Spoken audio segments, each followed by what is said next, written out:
Okay, sekarang ni dia keluar 10E kan, 10E kan. Okay, nampak 10E kat sini. Ni 10E. Lepas tu ada segitiga, tanda segitiga kan, lampu ni. Okay, so apa yang kita boleh buat? Okay,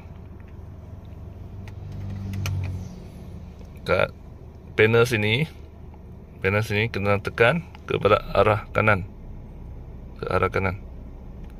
Okay, so dia kata camera low visibility, ACC unavailable. Maksudnya kita nak auto drive ke apa, dia tak dapat lah. Okay, apa benda auto drive? Auto drive dekat sini. Tekan yang sini, tekan yang ni. Okay, sekejap. Dia hilang dah.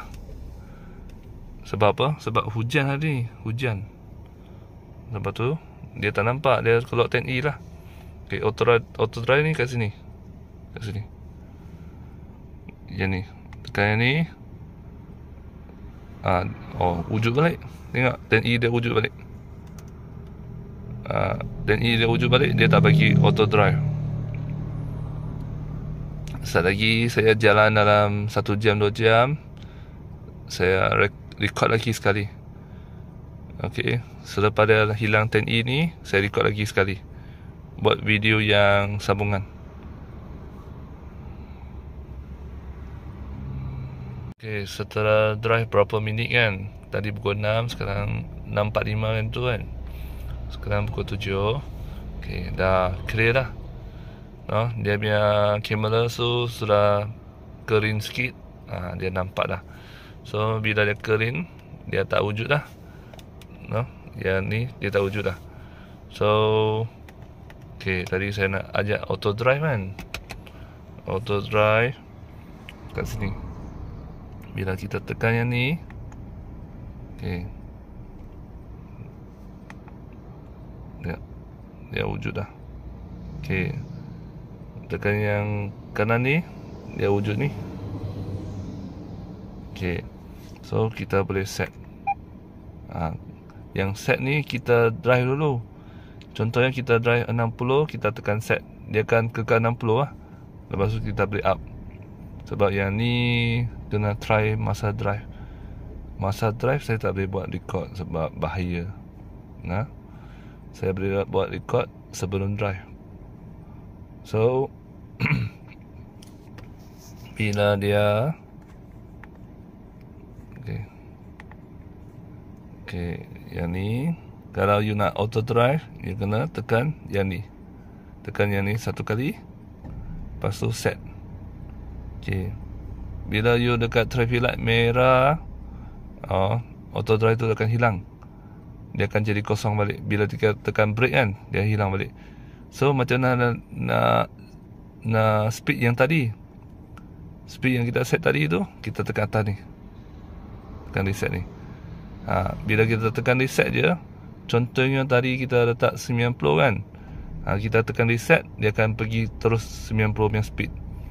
So kita punya kereta dia akan sendiri dari 10, 20, 30, 40 sampailah 90 yang kita punya speed tadi. So masa drive you nak up lagi. Contohnya dari 90 you nak up lagi jadi 100 kalau dalam highway kan. Tekan up. Kalau dalam kampung you nak turun lagi, turun kat bawah ni. So speed dia akan ikut apa setting kita buat. Apa setting kita buat. Lepas tu penjarakan kereta. Okay, yang ni penjarakan kereta ni, 3 kereta ni. 3 kereta jauh sikit. So dekat 3 kereta punya jarak, dia akan slow. Kalau depan punya kereta slow, dia akan ikut slow. Kalau yang ni dia dekat sikit, jadi 1 kereta punya jarak. Yang ni 2 kereta, 3. Boleh adjust lah, tekan je you nak berapa jarak.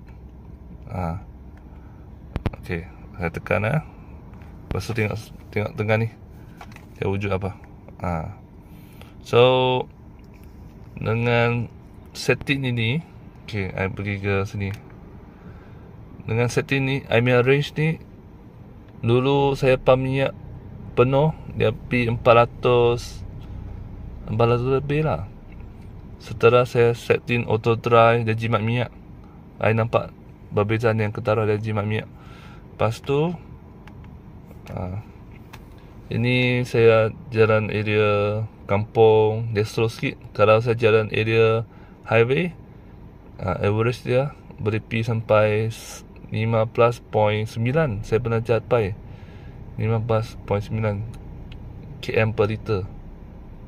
Saya pernah capai lah. Okay. Harap video ni dapat ilmu untuk anda semua lah. Okay ya. Terima kasih. Kalau minat video saya boleh share. Kalau nak tanya apa-apa, boleh komen kat bawah. Saya cuba buat video yang lain. Thank you